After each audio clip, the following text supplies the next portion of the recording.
الحمد لله رب العالمين والصلاة والسلام على سيد الأنبياء والمرسلين أما بعد فقال الله تبارك وتعالى في القرآن المجيد والفرقان الحميد أعوذ بالله السميع العليم من الشيطان الرجيم من همزه ونفخه ونفثه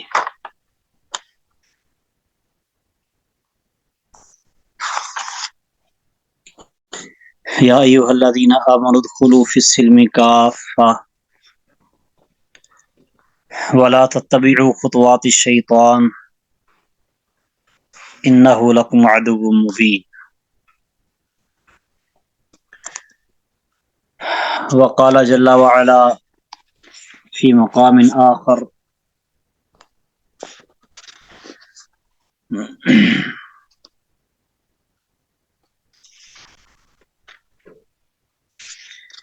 إن الذين يكفرون بالله ورسله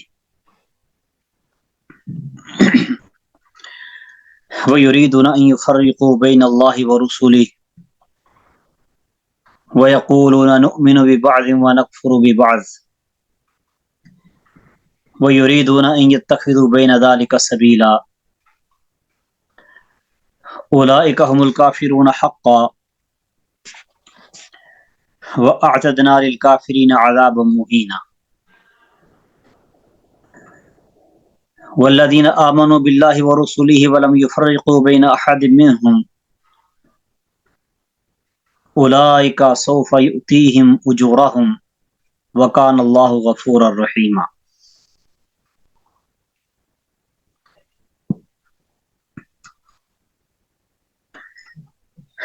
اللہ سبحانہ و تعالی نے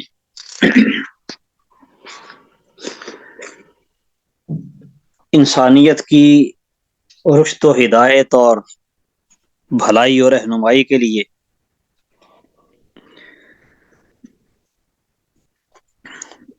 آسمان سے دین اتارا ہے اور مسلمانوں پہ لازم قرار دیا ہے کہ وہ اس دین کو اپنائیں، اسے مانیں، اور صرف یہی نہیں کہ اس دین کو مانیں، اس کو اپنی زندگی میں جگہ دیں، بلکہ مکمل طور پر اس کو اپنائیں اور مانیں۔ دین اللہ سبحانہ و تعالی نے سارے کا سارا نازل کیا ہے اور اس کا اعلان اور اظہار کیا، الیوم اکملت لکم دینکم واتممت علیکم نعمتی ورضیت لکم الاسلام دینا، کہ میں نے تم پہ اپنی نعمت کو پورا کر دیا ہے اور تمہارے لیے میں نے اسلام کو بطور دین پسند کر لیا ہے۔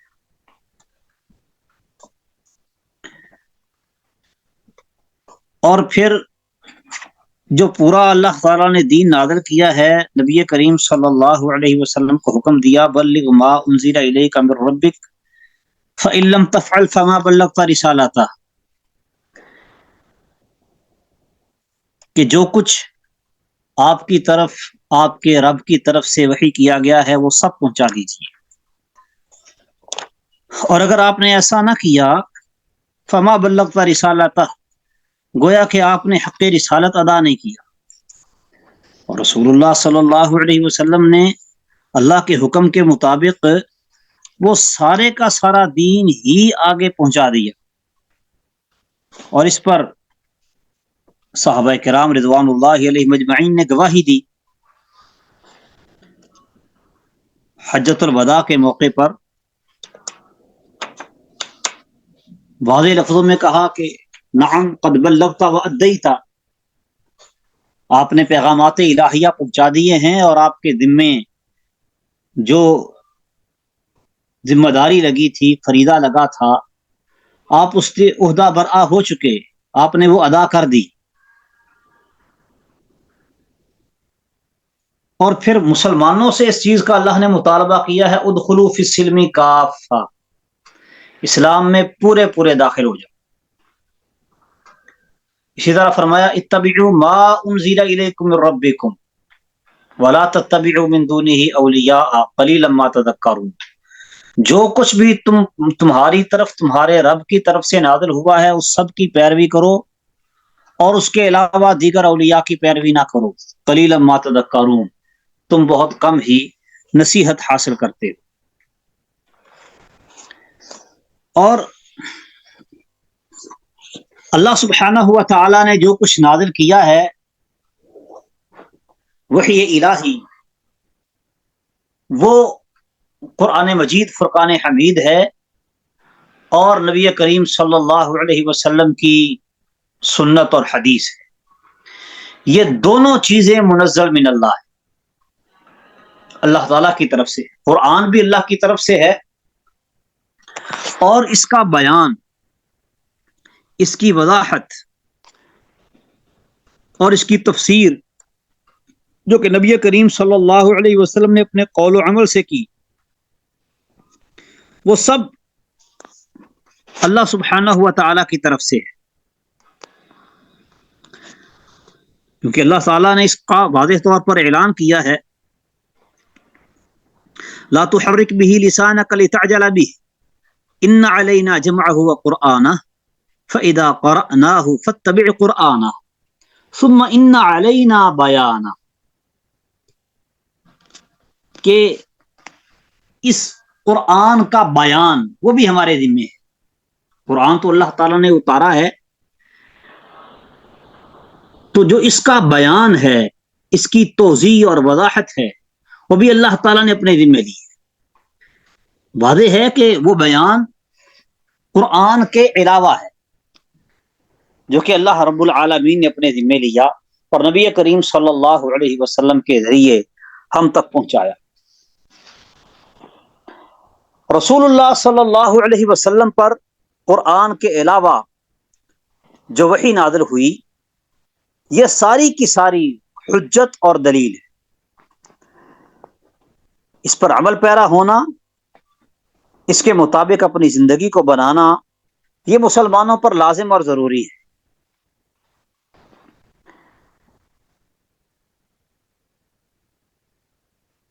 موسیٰ علیہ الصلوۃ والسلام کو اللہ سبحانہ ہوا تعالی نے جب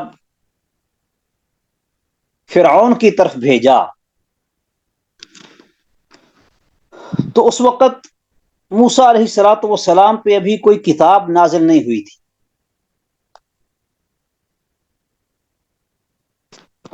فرعون نے موسیٰ علیہ الصلوۃ والسلام کی دعوت کو ٹھکرایا، اسے قبول نہیں کیا۔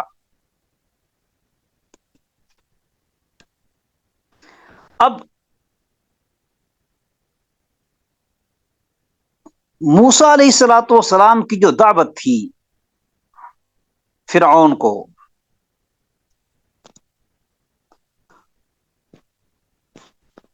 وہ ساری کی ساری کیا تھی؟ کتاب، یعنی تورات کے علاوہ وحی تھی۔ اللہ تعالیٰ فرماتے ہیں وَلَقَدْ آتَيْنَا مُوسَى الْكِتَابَ مِن بَعْدِ مَا أَهْلَكْنَا الْقُرُونَ الْأُولَى، موسیٰ علیہ السلام کو ہم نے کتاب دی قرون اولیٰ کی ہلاکت کے بعد۔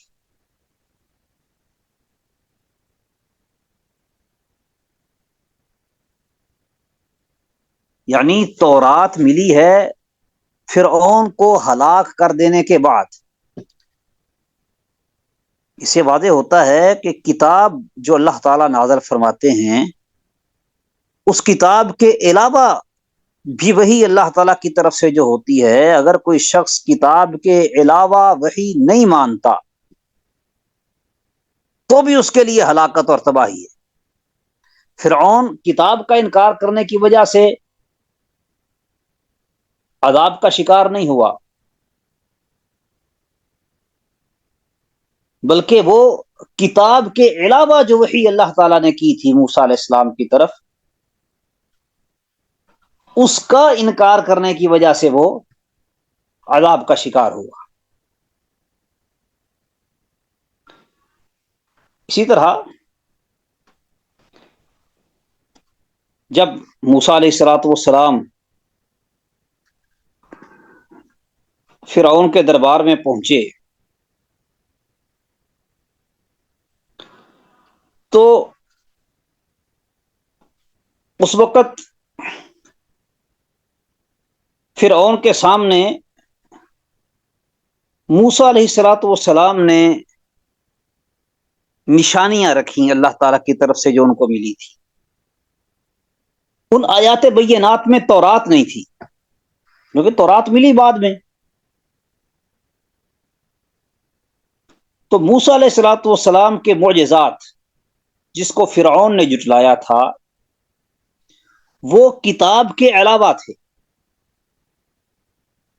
جس کو اس نے جادو اور سحر قرار دیا. تو اس سے معلوم ہوتا ہے کہ کتاب کے علاوہ بھی وحی ہوتی ہے اور کتاب کے علاوہ وحی حجت ہوتی ہے. نبی کریم صلی اللہ علیہ وسلم کا فرمان ہے الا انی اوتیت القرآن ومثلہ معہ، مجھے قرآن بھی دیا گیا ہے اور قرآن کی مثل بھی اس کے ساتھ دی گئی. تو قرآن کی مثل وہ احادیث ہیں. نبی کریم صلی اللہ علیہ وسلم کا عمل اور آپ کا قول یہ سب اللہ تعالیٰ کی طرف سے وحی ہے، کیونکہ اللہ سبحانہ و تعالیٰ نے نبی کریم صلی اللہ علیہ وسلم کو یہ اعلان کرنے کا حکم دیا کہ انہیں کہہ دیجئے ان اتبع الا ما یوحی الی، میں تو صرف اس چیز کی پیروی کرتا ہوں جو میری طرف وحی کی جاتی ہے، اپنی خواہشات کی یا کسی اور چیز کی پیروی نہیں کرتا، بلکہ میری اتباع صرف اور صرف وحی الہی کی اتباع ہوتی ہے. اور اللہ سبحانہ و تعالی نے یہی بات کہی ہے کہ میں یطیع الرسول فقد اطاع اللہ، جو رسول کی اطاعت کرتا ہے گویا کہ اس نے اللہ کی اطاعت کی. یہ اللہ رب العالمین کی طرف سے ہوتا ہے. نبی کریم صلی اللہ علیہ وسلم کا ہر قول بھی اور ہر عمل بھی، حتیٰ کہ آپ کی خاموشی، یہ بھی اللہ کی طرف سے ہے. ان اتبع الا ما یوحی الی. حدیث کی اصطلاحات کی تھوڑی بہت سمجھ بوجھ رکھنے والے اچھی طرح سے جانتے ہیں کہ سنت یا حدیث کی 3 قسمیں محدثین کرتے ہیں: قولی، فعلی اور تقریری. قولی کیا ہے؟ وہ سنت و حدیث جو نبی کریم صلی اللہ علیہ وسلم کے اقوال و فرامین ہیں. اور فعلی کیا ہے؟ کہ نبی کریم صلی اللہ علیہ وسلم کے افعال، جو کام آپ نے کیا. اور تقریری سنت یا تقریری حدیث کیا ہوتی ہے؟ کہ رسول اللہ صلی اللہ علیہ وسلم کی موجودگی میں کوئی کام ہوا یا آپ کے زمانے میں کوئی کام ہوا اور وہ آپ کے علم میں لایا گیا اور آپ نے اس کو برقرار رکھا، اس سے منع نہیں کیا. یہ تقریری سنت، تقریری حدیث کہلاتی ہے. یعنی یہ تینوں چیزیں حدیث رسول ہیں: قول بھی آپ کا فعل بھی، اور آپ کا کسی چیز پر خاموش ہو جانا، اس کو برقرار رکھنا، یہ نبی کریم صلی اللہ علیہ وسلم کی حدیث قرار پاتا ہے. بالکل اسی طرح سے قرآن اور قرآن کے علاوہ وحی جو نبی کریم صلی اللہ علیہ وسلم پر نازل ہوئی وہ کچھ اسی طرح سے تھی کہ اللہ سبحانہ و تعالی ضرورت پر تھوڑا تھوڑا کر کے قرآن مجید نازل کرتے، یا ضرورت پڑنے پر جبریل امین کو بھیج کر یا نبی کریم صلی اللہ علیہ وسلم کی خواب کے ذریعے یا آپ کے دل میں ڈال کے آپ کو کوئی بات القاء کر دی جاتی. مختلف طریقہ کار اللہ تعالیٰ نے اختیار کی ہے وحی کے لیے.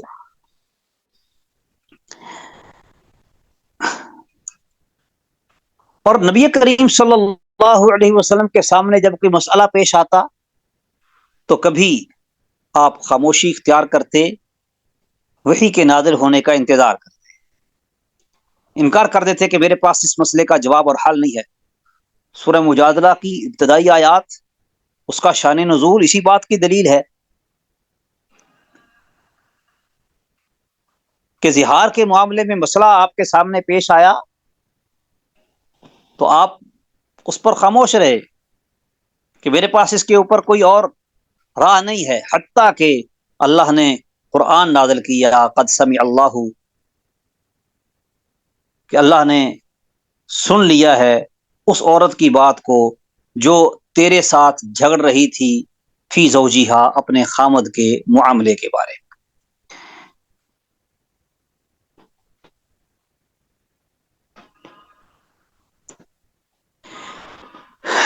ایک یہ ہے طریقہ کار۔ کبھی ایسا ہوتا کہ نبی کریم صلی اللہ علیہ وسلم سابقہ وحی کی روشنی میں اجتہاد و استنباط کے ذریعے مسئلے کا حل بیان کر دیتے ہیں۔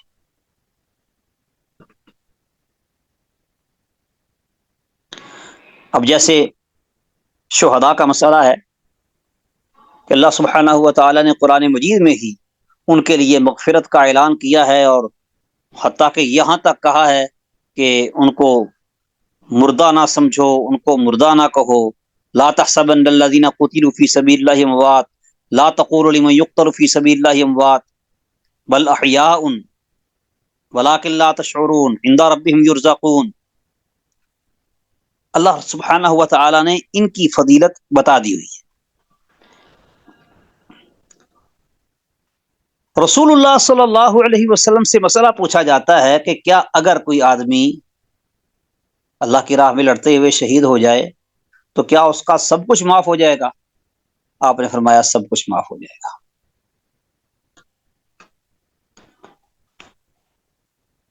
سائل گیا،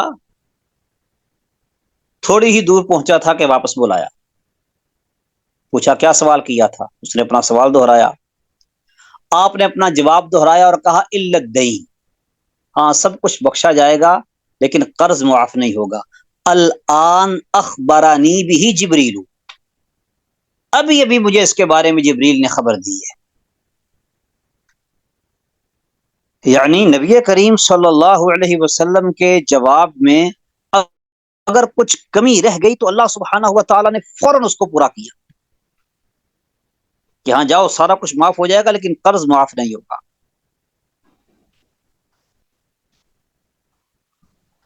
کبھی آپ کے اجتہادات مکمل طور پر مبنی پر ثواب ہوتے، کبھی اس میں تھوڑی سی کمی رہ جاتی، اور کبھی بتقاضۂ بشریت خطا کا شکار ہو جاتے۔ جس طرح کے بدر کے قیدیوں کے فیصلے کے بارے میں فدیہ لینے کا فیصلہ کر لیا تو اللہ نے کہا لولا کتاب من اللہ سبق لمسکم فیما اخذتم فیہ عذاب عظیم۔ شہد کو اپنے آپ پر حرام کر لیا، فرمایا لما تحرم ما احل اللہ لک، سمجھا کہ میں بڑے لوگوں کی مجلس میں بیٹھا ہوں تو ایک نابینا شخص میرے سے مسئلہ پوچھنے آیا ہے تو مجلس خراب نہ ہو جائے۔ اللہ نے کہا عبس وتولی ان جاءہ الاعمى، یعنی نبی کریم صلی اللہ علیہ وسلم کے ایک ایک قول اور ایک ایک عمل پہ اللہ سبحانہ و تعالی کی کڑی نگرانی ہے۔ چونکہ رسول اللہ صلی اللہ علیہ وسلم کے تمام تر اقوال و افعال کو اللہ کی وحی کے تابع قرار دیا گیا اور اس کو وحی ہی بنایا گیا، تو اس لیے جہاں پہ کچھ لغزش ہوئی فوراً اس کی اصلاح کر دی تاکہ شریعت میں کوئی جھول باقی نہ رہے۔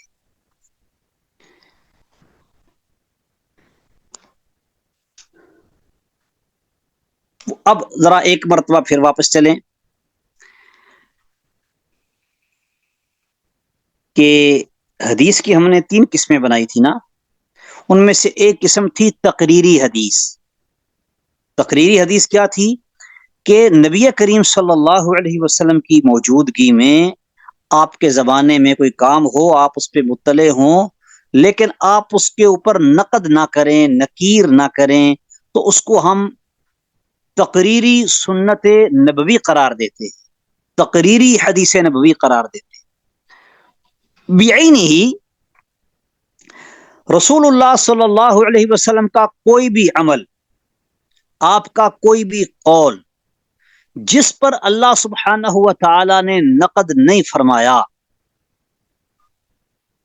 وہ بھی تقریراً وحی ہے، وہ وحی الہی کا درجہ پائے۔ جہاں پہ کچھ کمی تھی فوراً جبریل کو بھیجا کہ جا کے بتا کیا وہ قرض معاف نہیں ہوگا۔ جہاں زیادہ غلطی تھی قرآن نازل کر دیا، لما اذنت لهم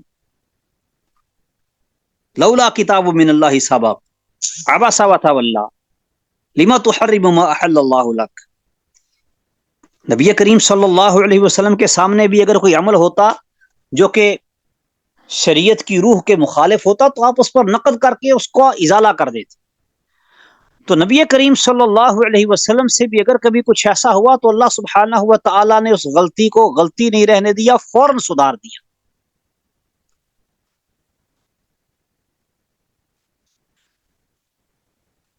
اور جہاں پہ نبی کریم صلی اللہ علیہ وسلم کے اقوال اور افعال کو اللہ تعالیٰ نے برقرار رکھا ہے وہ سب وحی ہیں۔ وما ينطق عن الهوى ان هو الا وحی یوحى، وہ اپنی خواہش سے نہیں بولتا بلکہ وہ جو بھی بولتا ہے وہ وحی ہی ہوتی ہے جو کہ وحی کی جاتی ہے۔ بعض لوگ اس آیت کا یہ معنی سمجھتے ہیں کہ پہلے وحی آتی ہے تو پھر نبی اپنا منہ وا کرتے ہیں، اپنے لب کھولتے ہیں اور بولتے ہیں۔ جب تک وحی نازل نہیں ہوتی تو نبی صلی اللہ علیہ وسلم خاموش رہتے ہیں، لیکن یہ اس آیت کا معنی نہیں ہے، کیونکہ آیت کے الفاظ بڑے واضح ہیں۔ وما ينطق عن الهوى ان ہوا الا وحی یوحى، نبی کا جو نطق ہے وہ وحی ہوتا ہے، یعنی کہ رسول اللہ صلی اللہ علیہ وسلم چاہے سابق وحی کی روشنی میں کلام کریں یا سابق وحی پڑھ کے سنا بتا دیں یا سابق وحی سے استنباط کر کے بتا دیں اور ان کے اس استنباط کو وحی برقرار رکھے، بہر صورت وہ وحی ہی ہے۔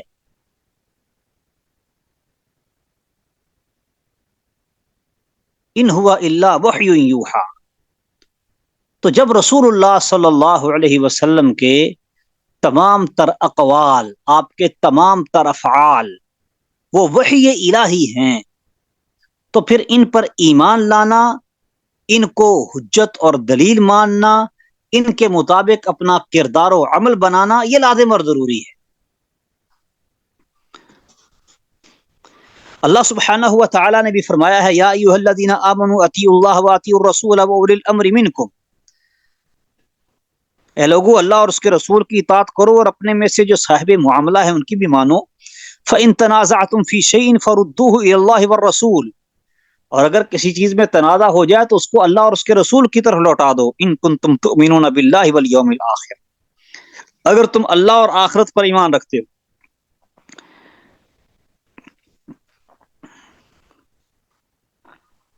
تو اس آیت سے بھی نبی کریم صلی اللہ علیہ وسلم کی فرما برداری وہ لازم ہے۔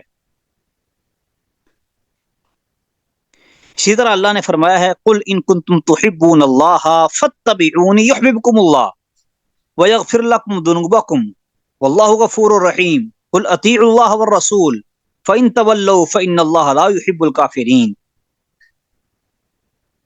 کہ اگر تم اللہ سے محبت کرتے ہو تو میری پیروی کرو، اللہ تمہارے ساتھ محبت کرے گا اور تمہارے گناہ معاف کرے گا، اللہ بخشنے والا مہربان ہے۔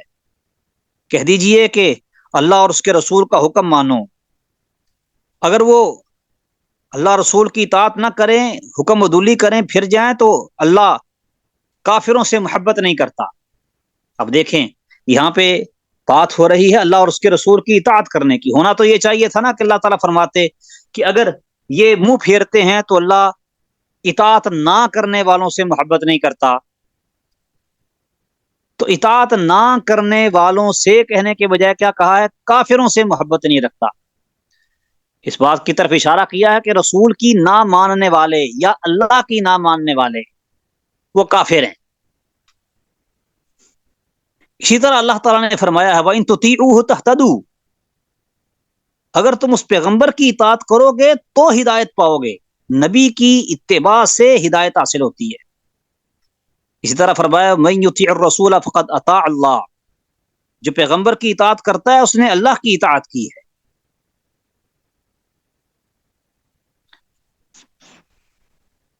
تو رسول اللہ صلی اللہ علیہ وسلم کی اطاعت و فرما برداری کرنا اور آپ کے اقوال اور افعال کو اور حتیٰ کہ آپ کی خاموشیوں اور تقریرات کو حجت جاننا اور اس سے اپنی زندگی کا حصہ بنانا، یہ لازم اور ضروری ہے۔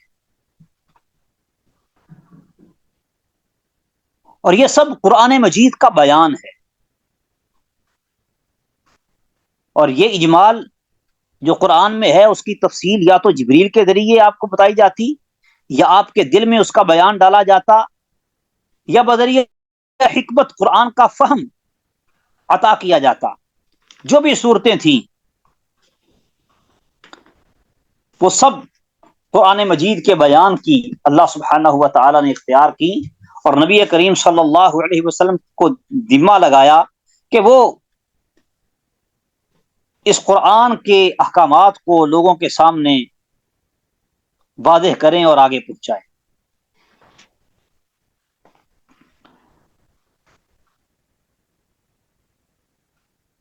نبی کریم صلی اللہ علیہ وسلم کی احادیث میں سے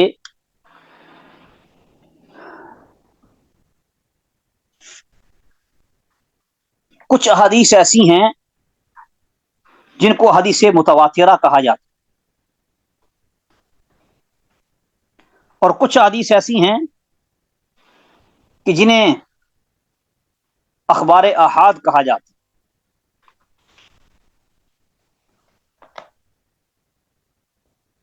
ایک تو یہ بات یہاں پہ سمجھنے کی ہے کہ متواتر کی یہ خاص جو اصطلاح ہے، اس کو بطور اصطلاح استعمال کرنا یہ متقدمین کے دور میں نہیں تھا، یہ بعد میں شروع ہوا کہ متواتر کو ایک مستقل قسم اور اصطلاح کے طور پر استعمال کیا جائے۔ ہاں یہ ضرور ہے کہ سابقہ محدثین کی کلام اور ان کی عبارات میں لفظ تواتر ملتا ہے، لیکن اس کی کوئی لگی بدی تعریف ان کے ہاں نہیں تھی۔ تو بہرحال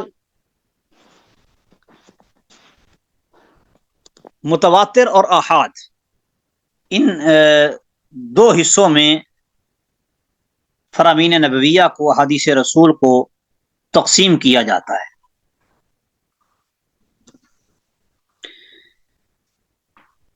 کچھ لوگ تو ایسے ہیں جو کہ کلی طور پر ہی حدیث کے منکر ہیں،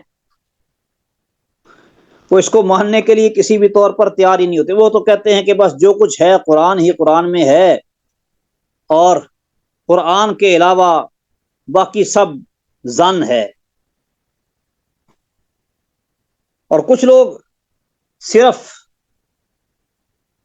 اخبار احاد کو ظنی کہتے ہیں، کہتے ہیں متواتر جو ہیں وہ قطعی الثبوت اور قطعی الدلالہ قطعی الثبوت ہیں، اور جو اخبار احاد ہیں وہ ظنی الثبوت ہیں، لہذا ظن ہونے کی وجہ سے اس پر یقین نہیں کیا جا سکتا۔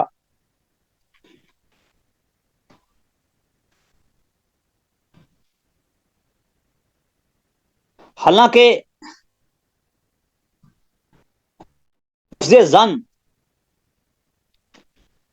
یہ بس اوقات یقین کے معنی میں بھی استعمال ہوتا ہے، جس طرح کہ قرآن مجید میں اللہ سبحانہ و تعالی نے استعمال کیا ہے۔ فرمایا الذین یظنون انہم ملاقو ربہم، وہ لوگ کہ جنہیں اپنے رب سے ملاقات کا یقین ہے۔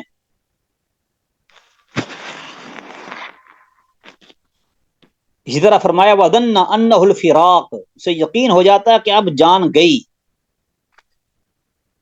وظنوا انہم مانعتہم حصونہم، انہیں یقین تھا کہ یہ قلعے ان کو بچا لیں گے۔ اسی طرح انا ظننا ان لن نعجز اللہ فی الارض، ہمیں یقین ہے کہ ہم اللہ کو کمزور نہیں کر سکتے. بل ظننتم ان لن ينقلب الرسول، تمہیں یقین تھا کہ رسول اللہ صلی اللہ علیہ وسلم تبوک سے واپس نہیں آئیں گے. تو ان جگہوں پر ظن یقین کے معنی میں استعمال ہوا ہے.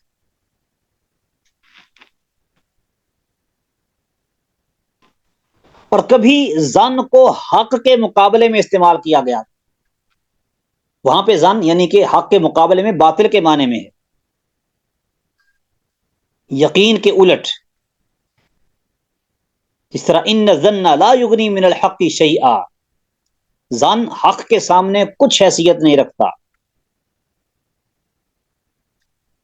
ان نظن الا ظنا وما نحن بمستيقنين، یہاں پر ظن شک کے معنی میں ہے کہ ہمارا شک ہے، خیال ہے، یقین نہیں ہے.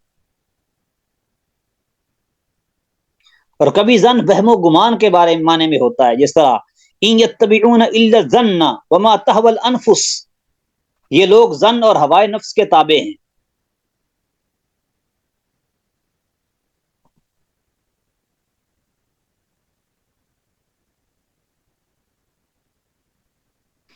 ائمہ حدیث کے نزدیک ظنیت کا معنی ہے کہ حدیث کی صحت عقلی دلائل سے ثابت ہے، عینی اور سمعی چیز نہیں. بلکہ ائمہ حدیث نے تو رجال کے احوال اور قرائن سے استدلال فرما کر بحث و نظر اور عقل و شعور سے حدیث کی صحت اور حجیت کو ثابت کیا ہے. اور یہ ایسی چیز نہیں جسے نظر سے دیکھا جا سکے یا کانوں سے سنا جا سکے، بلکہ یہ علم و یقین عینی اور سمعی علم و یقین سے دوسرے مرتبے پر ہے. اور ہمارے یہ جو بیچارے اور مت کے مارے منکرین حدیث ہیں، انہوں نے ظن کا معنی کچھ اور سمجھ لیا ہے.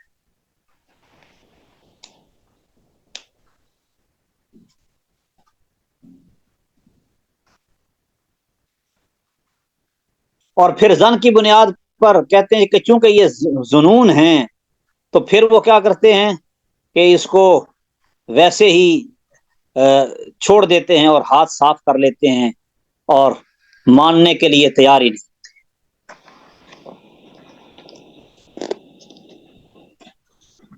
اور ایک وہ گروہ ہے جو کہ اخبار احاد میں سے بھی عزیز و مشہور کو کسی حد تک لے لیتا ہے، اور جب خبر واحد کی حدیث غریب کی باری آتی ہے تو بہانے بہانے سے اس پہ ہاتھ صاف کر جاتے ہیں کہ خبر واحد حجت نہیں. ویسے تو متواتر کے مقابلے میں جتنی بھی حدیث ہیں وہ ساری کی ساری اخبار احاد کہلاتی ہیں، چاہے وہ عزیز ہوں یا مشہور ہوں یا غریب. اور جو غریب حدیث ہوتی ہے اس کو خبر واحد کا نام دیا جاتا ہے خصوصی طور پر.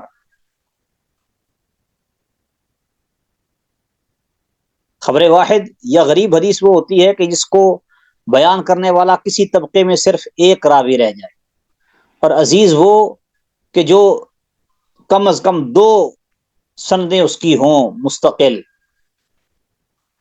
اور اس سے زیادہ ہوں اور متواتر سے کم تو اس کو مستفیض و مشہور کہا جاتا ہے.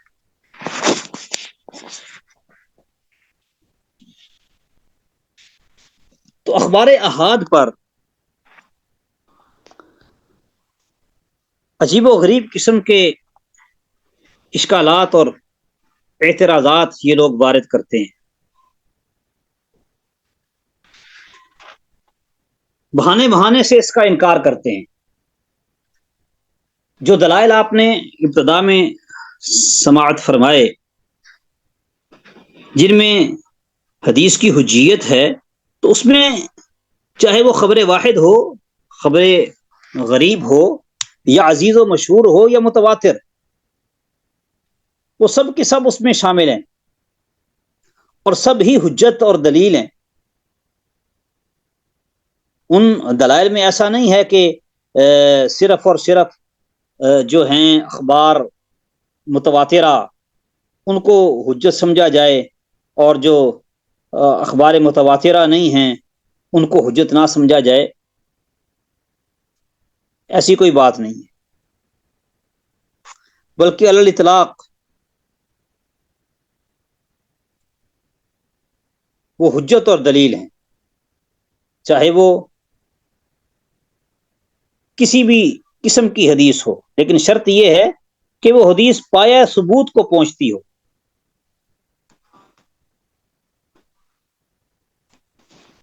نبی کریم صلی اللہ علیہ وسلم سے ثابت ہونا یہ ضروری ہے۔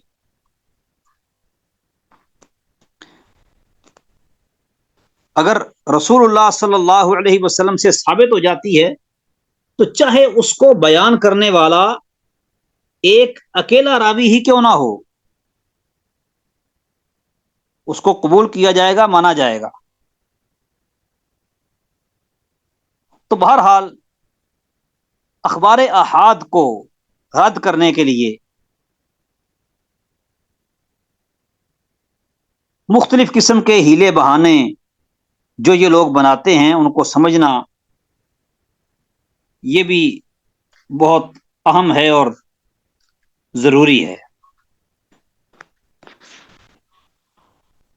کہ ان کو سمجھا جائے، اور ان کا جو جواب ہے اس کو بھی اچھی طرح سے سمجھ لیا جائے اور یاد رکھا جائے۔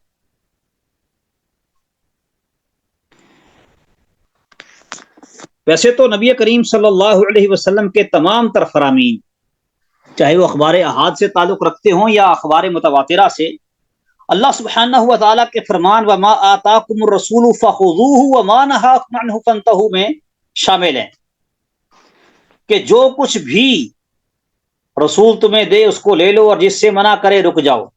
اس آیت سے رسول اللہ صلی اللہ علیہ وسلم کا امر اور نہی دونوں حجت ہونا ثابت ہو رہا ہے۔ اسی طرح اللہ تعالیٰ کا فرمان ہے وما کان لمؤمن ولا مؤمنۃ اذا قضى الله ورسوله امرا ان يكون لهم الخيرة من امرهم ومن يعص الله ورسوله فقد ضل ضلالا مبینا، کہ کسی مسلمان مومن مرد یا عورت کو اختیار ہی نہیں کہ اللہ اور اس کے رسول فیصلہ کر دیں اور وہ یہ سوچتا رہے کہ میں یہ عمل کروں یا نہ کروں۔ اگر ایماندار ہے تو بلا تعامل آپ کا فیصلہ قبول کرے۔ واضح ہوا کہ نبی کا فیصلہ حجت ہے۔ اسی طرح فلا وربک لا یؤمنون حتی یحکموک فیما شجر بینہم ثم لا یجدوا فی انفسہم حرجا مما قضیت ویسلموا تسلیما۔ اس آیت سے بھی واضح طور پر معلوم ہوتا ہے کہ نبی کا فیصلہ حجت ہے، اور اس کو ظاہری اور باطنی ہر لحاظ سے جب تک تسلیم نہ کیا جائے گا تو اس وقت تک ایمان پیدا نہیں ہوتا۔ لقد کان لکم فی رسول اللہ اسوۃ حسنہ لمن کان یرجو اللہ والیوم الآخر وذکر اللہ کثیرا۔ یہ بھی واضح دلیل ہے، نبی کا اسوہ حجت اور دلیل ہے۔ فَلْيَحْذَرِ الَّذِينَ يُخَالِفُونَ عَنْ أَمْرِهِ أَن تُصِيبَهُمْ فِتْنَةٌ أَوْ يُصِيبَهُمْ عَذَابٌ أَلِيمٌ۔ اس آیت میں تو نبی کے امر کی مخالفت کرنے والے کو فتنہ اور دردناک عذاب کی وعید سنائی جا رہی ہے۔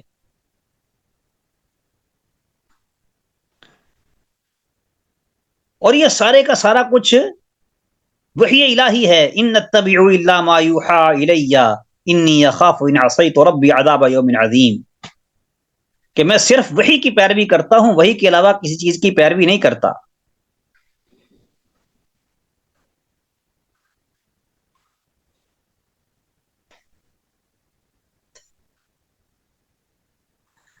تو منکرین حدیث یہ بنیادی طور پر ایک بہت بڑا اعتراض کرتے ہیں کہ حدیث وحی نہیں ہے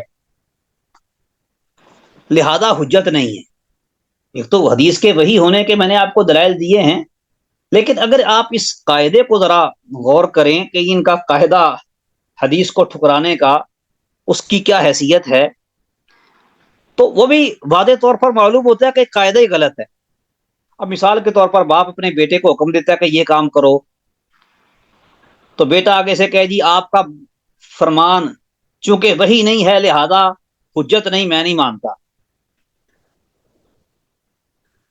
استاد اپنے شاگردوں کو کہے کہ یہ کام کرو، شاگرد کہیں جی آپ کی بات کون سی وحی ہے، نہیں مانتے ہم، تو کیا یہ درست ہوگی؟ یہ منکرین حدیث ظالم لوگ اللہ کے رسول صلی اللہ علیہ وسلم کو باپ یا استاد کا مرتبہ بھی دینے کے لیے تیار نہیں ہے۔ موسیٰ علیہ الصلوۃ والسلام نے بندہ مار دیا تھا مکہ مار کے، تو شہر سے ایک آدمی آیا اور اس نے بتایا کہ بادشاہ آپ کو قتل کرنے کا ارادہ رکھتا ہے تو آپ نکل جائیں۔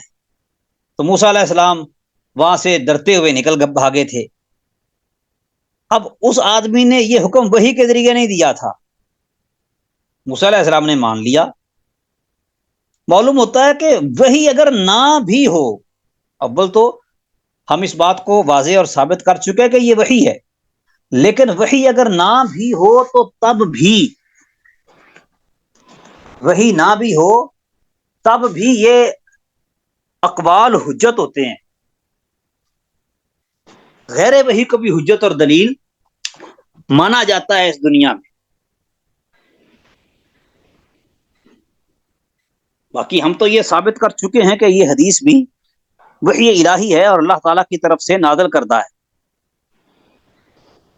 پھر اسی طرح یہ کہتے ہیں کہ جی متواتر تو چلو پہنچ گئی جیسے کیسے بھی، مسلسل بکثرت لوگوں کی روایت کرنے سے، تو وہاں تو غلطی کا خدشہ اور خطرہ بھی نہیں۔ تو یہ جو اخبار احاد ہیں یہ تو چونکہ پہلے لکھی نہیں ہوئی تھی تو پتہ نہیں ان میں کتنا تغیر و تبدل ہو گیا ہو، لہذا یہ حجت نہیں۔ یعنی کہ بنیاد کیا بنایا کہ یہ حدیثیں تحریر نہیں تھی اس لیے حجت نہیں۔ تو یہ قاعدہ بنا لینا کہ جو چیز لکھی نہ ہو وہ حجت نہیں ہوتی، یہ اصول بھی غلط ہے پہلے اصول کی طرح۔ اب وہی واقعہ لے لے کہ موسیٰ علیہ السلام کے بعد جب وہ آدمی آیا تھا بتانے کے لیے تو اس نے کوئی لکھا ہوا رکا تو نہیں دیا تھا نا اس کو۔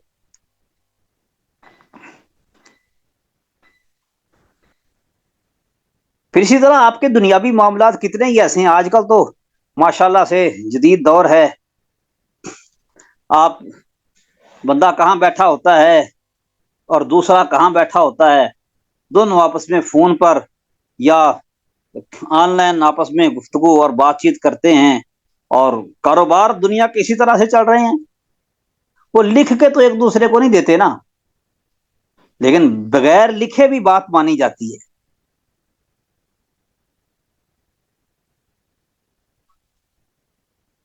اور پھر انبیاء کرام صلوات اللہ علیہ مجمعین جو ہیں، ان میں سے بیشتر انبیاء تو ایسے تھے کہ جن کے پاس کوئی لکھی ہوئی چیز نہیں تھی۔ لکھی ہوئی ہدایت لوگوں تک پہنچانے والے انبیاء وہ تو چند ایک تھے۔ نبی کریم صلی اللہ علیہ وسلم پر بھی جو قرآن نازل ہوا ہے یہ لکھا ہوا تو نہیں اترا نا، لکھے ہوئے کے بغیر ہی مانا ہے نا اس کو۔ اور باقی رہی حدیث تو نبی کریم صلی اللہ علیہ وسلم کے دور میں لکھی جاتی رہی ہے۔ حجۃ الوداع کے موقع پر آپ نے کہا تھا اکتبوا لی ابی شاہ، ابو شاہ کو لکھ کے دو، سارا خطبہ حجۃ الوداع لکھ کے دیا گیا تھا۔ سیدنا علی رضی اللہ تعالیٰ عنہ نے اپنے تلوار کے ساتھ میان کے ساتھ باندھا ہوا تھا صحیفہ، اس میں دیتیں اور قیدیوں کو چھڑوانا اور یہ کہ مسلمان کو کافر کے بدلے قتل نہیں کیا جائے گا، اس طرح کے احکامات موجود تھے، لکھے ہوئے تھے۔ اور بھی کئی ایک چیزیں نبی کریم صلی اللہ علیہ وسلم کے دور میں لکھی گئی۔ لوگ لکھتے تھے، کسی نے کہا نہ لکھا کرو، نبی صلی اللہ علیہ وسلم کبھی غصے میں ہوتے ہیں کبھی خوشی میں ہوتے ہیں، تو آپ نے فرمایا اکتب ما یخرج منہ الا الحق، لکھو اس زبان سے حق کے سوا کچھ نکلتا ہی نہیں۔ پھر یہ ایک اور اعتراض بھی کرتے ہیں کہ یعنی کہ یہ جو احادیث ہیں یہ روایت بالمعنی ہے، اور روایت بالمعنی ہو گیا تو بات ہی بدل گئی۔ حالانکہ ایسی بات نہیں ہے، قرآن مجید میں بھی بہت ساری باتیں روایت بالمعنی ہیں۔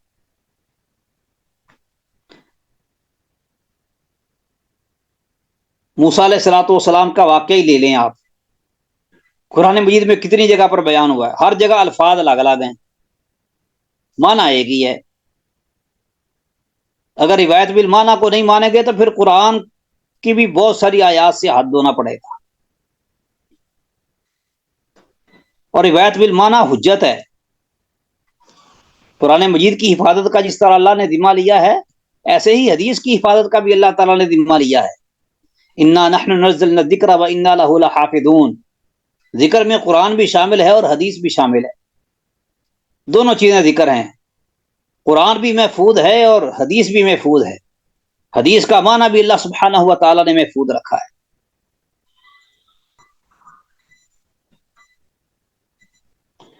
پھر یہ بعض حدیثوں کو قرآن کے خلاف قرار دیتے ہیں، مثال کے طور پہ اللہ نے قرآن مجید میں کہا ہے فاعتذروا النساء فی المحیض ولا تقربوہن حتی یطہرن، کہ عورتوں سے حیض کے دنوں میں دور رہو، قریب نہ جاؤ حتیٰ کہ وہ پاک ہو جائیں۔ اور حدیث میں ہے کہ ربما یباشرنی وانا حائض، نبی کریم صلی اللہ علیہ وسلم میرے سے مباشرت کرتے تھے جبکہ میں حائضہ ہوتی، صحیح بخاری کی روایت ہے۔ اصل میں یہ کوئی نیا اعتراض نہیں ہے، معتزلہ اور مرجیہ اس قسم کے اعتراضات پہلے بھی کرتے رہے۔ فاعتزلوا النساء فی المحیض کا معنی ہے کہ عورتوں سے جماع نہیں کرو، اور یباشرنی کا معنی ہے جسم کے ساتھ جسم کو لگانا، یعنی قرآن مجید میں منع ہے کہ حیض کی حالت میں عورت سے جماع نہیں کرنا، اور حدیث میں جو نبی کریم صلی اللہ علیہ وسلم کا فعل ہے وہ جماع کرنے کا نہیں ہے، بلکہ وعدے ہے کہ یامرنی فاتدیر، آپ مجھے حکم دیتے میں ازار باندھ لیتی اچھی طرح سے، فیباشرنی، پھر آپ میرے ساتھ مباشرت کرتے۔ مباشرت کا معنی ہوتا ہے جسم کو جسم کے ساتھ ٹچ کرنا، لگانا، تو یہ منع نہیں ہے، قرآن میں بھی منع نہیں ہے۔ مسئلہ یہ ہے کہ یہ بیچارے خود سمجھتے نہیں ہیں، اگر اس طرح کی مخالفتیں دیکھنی ہیں پھر تو بہت ساری آیات بھی آپس میں ٹکراتی ہوئی محسوس ہوں گی۔ مثال کے طور پہ پہلے سپارے میں سورہ بقرہ میں اللہ تعالیٰ نے کہا ہے والذی خلق لکم ما فی الارض جمیعا ثم استوى الی السماء فسویہن سبع سماوات، اللہ نے زمین میں جو کچھ بھی ہے وہ سارا پیدا کیا، اس کے بعد آسمانوں کی طرف متوجہ ہوا اور 7 آسمان اللہ نے پھر بنا ڈالے۔ پہلے زمین اور ما فی الارض پیدا کیا، اس کے بعد آسمان بنائے۔ آخری سپارے میں آ جائیں سورہ نازعات میں انتم اشد خلقا ام السماء بناها رفع سمكها فسواها واغطش ليلها واخرج ضحاها والارض بعد ذلك دحاها، یہاں کہ آسمان کو بلند کیا اور دن رات سارا کچھ پیدا کیا اور اس کے بعد زمین کو بچھایا۔ اب دیکھنے میں تو عام آدمی کو ظاہری طور پر تعارض معلوم ہوتا ہے کہ پہلے اس بارے میں اللہ تعالیٰ فرما رہے ہیں سورہ بقرہ میں کہ میں نے پہلے زمین بنائی اور اس کے بعد 7 آسمان بنائے، اور یہاں پہ زمین کو بچھانے کا ذکر بعد میں ہو رہا ہے اور آسمان کو اٹھانے کا پہلے ذکر ہو رہا ہے۔ ظاہری طور پر تو تعارض معلوم ہوتا ہے، لیکن حقیقتاً تعارض نہیں ہے یہاں پر، اس طرح حدیث کے اور قرآن کے درمیان اور 2 صحیح حدیثوں کے درمیان تعارض نہیں ہوتا، اسی طرح 2 آیات کے درمیان بھی کوئی تعارض نہیں ہوتا۔ اصل بات کیا ہے کہ پہلے سپارے میں سورہ بقرہ کے اندر ذکر ہے زمین کی اور آسمان کی پیدائش کا، کہ پہلے اللہ نے زمین بنائی اور اس کے بعد آسمان پیدا کیا اور بنایا، اور سورہ نازعات میں دونوں کو پھیلانے کا ذکر ہے۔ ساتھ تیسری آیت ملا لیں مسئلہ اور واضح ہو جائے گا، کانتا رتقا ففتقناہما، کہ زمین و آسمان ایک دوسرے کے اوپر لپٹے ہوئے تھے، زمین نیچے تھی اور اس کے اوپر آسمان لپٹا ہوا تھا، تو ہم نے دونوں کو جدا جدا کیا، تو یعنی کہ پہلے اللہ نے زمین کو بنایا اور اس کے بعد آسمان کو اس کے اوپر لپیٹ دیا، پھر کیا کیا کہ دونوں کو اللہ نے جدا جدا کیا، جدا جدا کرنے کے بعد پہلے آسمان کو اللہ نے سیدھا کیا، اغطش لیلہا اخرج ضحاہا، دن رات سارا کچھ بنا کے، والارض بعد ذلک دحاہا، بعد میں اللہ تعالیٰ نے زمین کو بچھا دیا، یعنی کہ حقیقی تعارض نہیں ہے۔ اسی طرح ایک جگہ پہ اللہ سبحانہ و تعالیٰ نے فرمایا ہے انک لا تہدی من احببت، آپ جس کو چاہیں ہدایت نہیں دے سکتے، اور دوسری جگہ فرمایا ہے انک لا تہدی الی صراط مستقیم،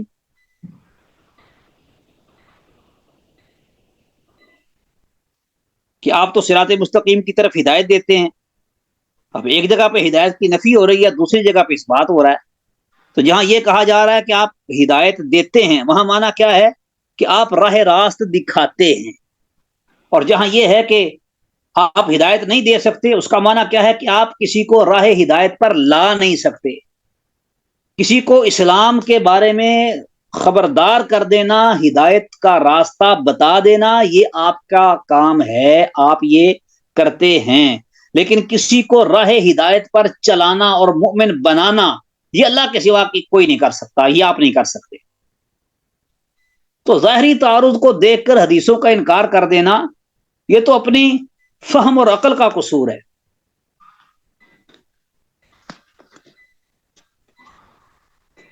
اسی طرح کبھی یہ حدیث کو عقل کے خلاف کہتے ہیں، کبھی سائنس کے خلاف کہتے ہیں۔ تو عقل بھی عقل سلیم ہو تو اس کے خلاف کبھی نہیں ہوتی، اور بہت ساری باتیں تو ایسی ہیں جو عقل میں قرآن کی بھی نہیں آتی۔ انوکھی باتیں ہیں نا، جس طرح کہ اللہ نے فرمایا کہ دعوت الارض نکلے گا تکلمہم، وہ لوگوں سے کلام کرے گا۔ اب جانوروں کا کلام کرنا، اگر حدیث پر اعتراض ہے سبحان اللہ ذئب یتکلم والی پر، تو اس پر بھی قرآن کی آیت پر بھی اعتراض کر بیٹھے۔ سائنس تو ہے، وہ بھی قرآن مجید کے خلاف بھی ہے۔ اب اصل علم قرآن کا ہے، سائنس جھوٹی ہے۔